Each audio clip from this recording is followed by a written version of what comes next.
yeah, burns off and it's nice. Right, let's. I'll let you blokes talk amongst yourselves about how you manage this tomorrow. Yeah, I think 2 years. I think we can work 2 games tomorrow. Yeah. Ron, how's the last couple of days been? You know, and going back to Formby, how's the preparations been? Has it been everything you guys wanted? Yeah, I think the weather's been a major part in that. So we've had good conditions, got exactly what we needed here at Beckenham, and centre wicket, sort of final hit out today. Yeah, we've got everything that we needed, which is nice. So there's always that query of weather, but we're able to get everything in, and the guys who were probably short of where they needed to be have stepped up and got what they needed, in particular Cameron Green off the back of the IPL, and Josh Hazlewood also had a nice hit out today. So everything seems to be coming together. If you asked me that a month ago, you're always a little bit scattered because of everyone's everywhere over the world, but it's come together nicely, and a nice hit out, and now we head to the Oval, which will excite everyone. Have you made a firm call either way on Josh, whether he's available for that Test Championship final? Not as yet, no. So we'll work through that. He's in the squad as it sits at the moment. So, like anything, we've had a main session today. A lot of the assessments will be done post-main session, and decisions will sort of flow from there. Is it just a matter of fitness with him? Like if you're confident that he's able to get through the 5 days and he's picked, or is it selection to also Scott Boland?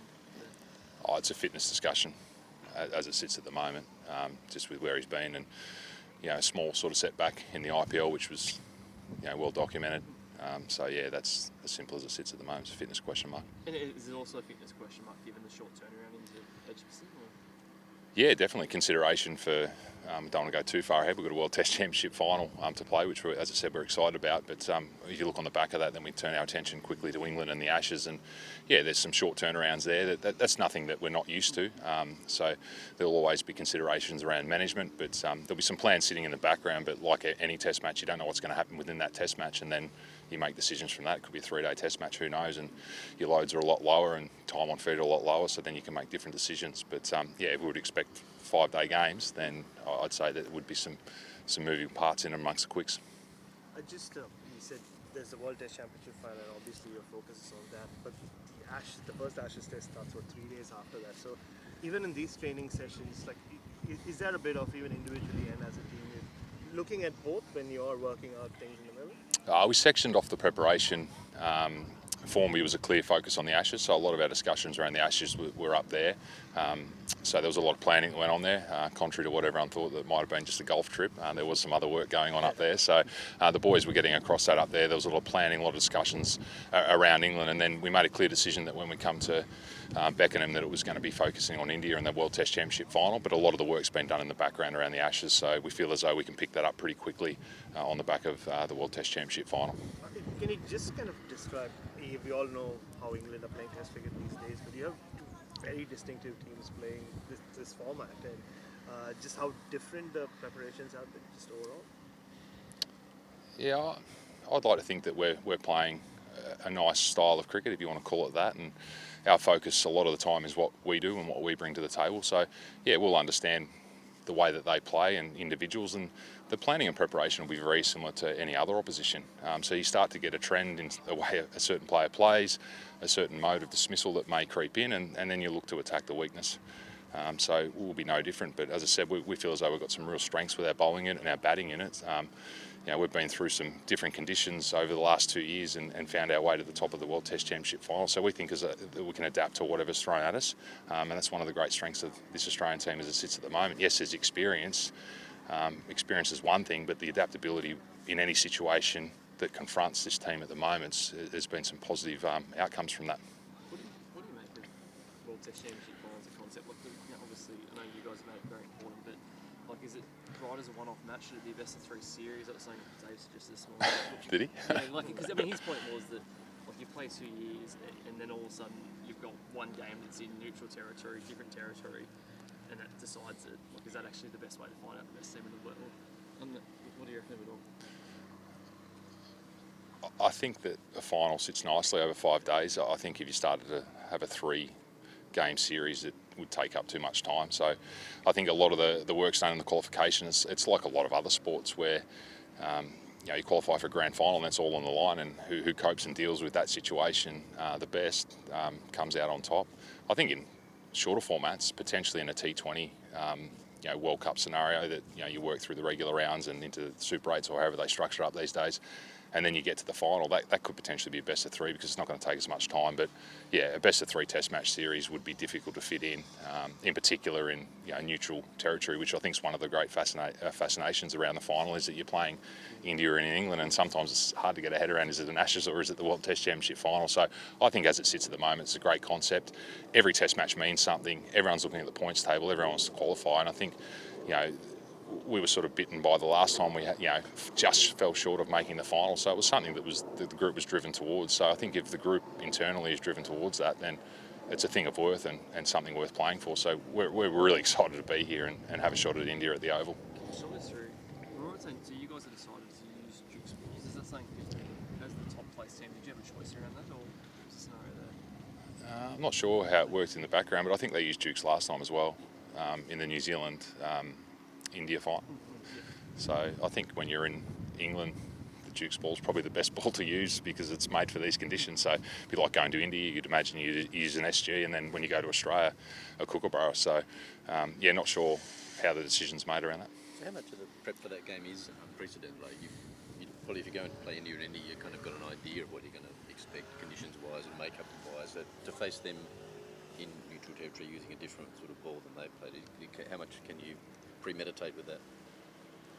I think you can take probably, if you look at a form reference for the way India play in England, probably when they play against England. So there won't be too many things that are unknown. So we've tracked back through that, looked how India played against England here, what their bowlers did, how they used their bowlers. So there's a little bit of that, but also, as I said, really focusing on what we do, make sure we get the structure of our team right for the conditions that present. And we haven't had a look at the Oval yet, albeit we did yesterday. We've had a look at it from afar, but once we get a closer look at that surface, then I think teams will make a decision, and that's hence why we pick a squad of 15. I'm trying to check if it's a drawn game, do you guys win? No, I think it's joint. I think it's a shared trophy, so I don't think it's not a matter of hanging on for a draw. I think it's a good idea actually. So both teams playing for a result, and I feel like a shield final where you can make 900 and kill it. It's a bit different now, though. You get the halfway points. Yeah, halfway points. Yeah. So they've made improvements to that anyway, Rambo. So that's good. I'll catch up. Yeah, catch up. Andrew, like David Warner said earlier today that he in his head he would love to retire at the SCG in front of his home crowd against Pakistan. Eventually, it'll come down to form and his performance. But just what do you make of the statement, and where do you look at David Warner going in the next 6 months? I think it's great that he's planning on playing a lot longer. So, and as you said, the discussion around any player will always come down to form and how they fit, how the team's functioning, and what we've seen from Dave here in terms of his preparation's been high level again. He's ready for the contest, and I suppose that speaks volumes around that comment that he's looking forward and believes he can still impact this team. And you wouldn't want a player thinking anything else, would you? So Sydney's obviously a long way off. What's in front of us at the moment is the World Test Championship final, and no doubt that Dave's thought about how all 3 formats work and potentially what the future holds for him. But come the 7th, I think he'll be pretty zeroed in on whatever that contest looks with the new ball.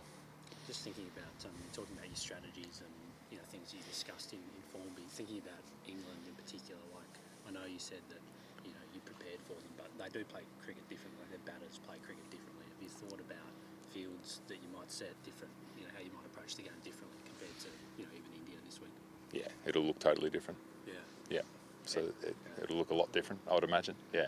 Any we're talking about like fly slips and third mans and deep points, or I think once we get past the World Test Championship final Edgbaston, whenever we may be bowling, you'll probably get the answer then. Yeah, right. So what about from just like on that one, from batting point of view, is it different, or is it mainly for your bowlers? I think batting, you're reacting to what the opponent's doing. So, and that's the other thing that's probably been lost in the way England have played. I think their bowling's been, it's been an improvement over the last sort of 12 months. The way that they've used Leach, they've come up with different tactics. We saw them use some leg side tactics, in recent series. So they've been pretty creative around the way that they've been bowling. So as a batting unit, you're reacting to that. You're working out and understanding what they're trying to do, and then you build a method around that, and that won't change. So the boys' ability to problem solve out in the middle, so far has been very impressive.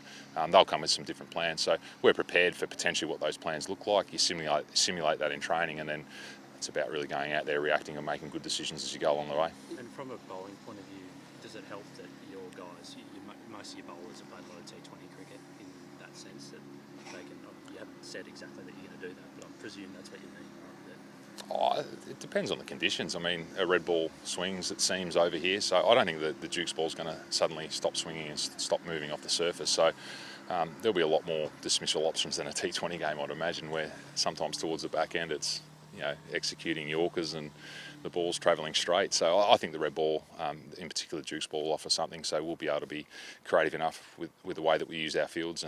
And one thing is that their modes of dismissal haven't changed a lot. So if you dig into that, there hasn't been a real big shift in the way that they get out. So their vulnerabilities are still there, and we'll look to expose those. Or they will score some runs, and their boundary percentages have gone up. So.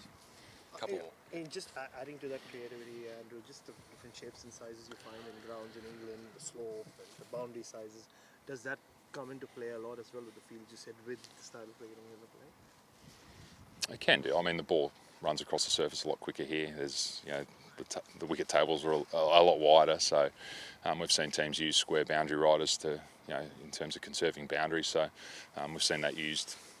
It will be used in this series. We've seen that used for a long period of time.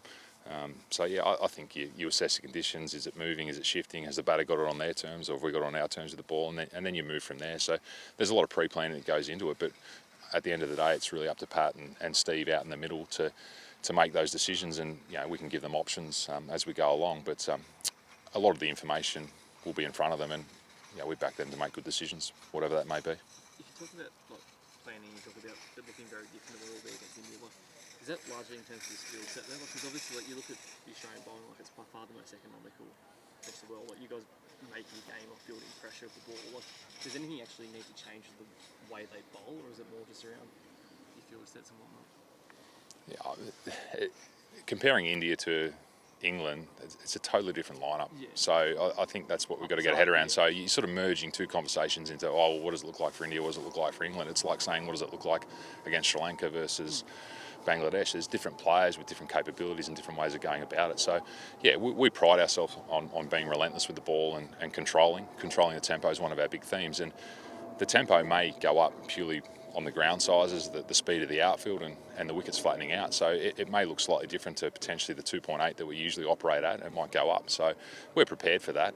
But it's all going to be within the context of that game. So, no doubt the scoring rate will be a little bit higher with the way that they play, but we're hoping the balls per dismissal come down and then that way that evens out. So we'll see what happens. I mean, the good thing is it's great to talk about, and everyone can sort of talk about and speculate, but we've got a World Test Championship final.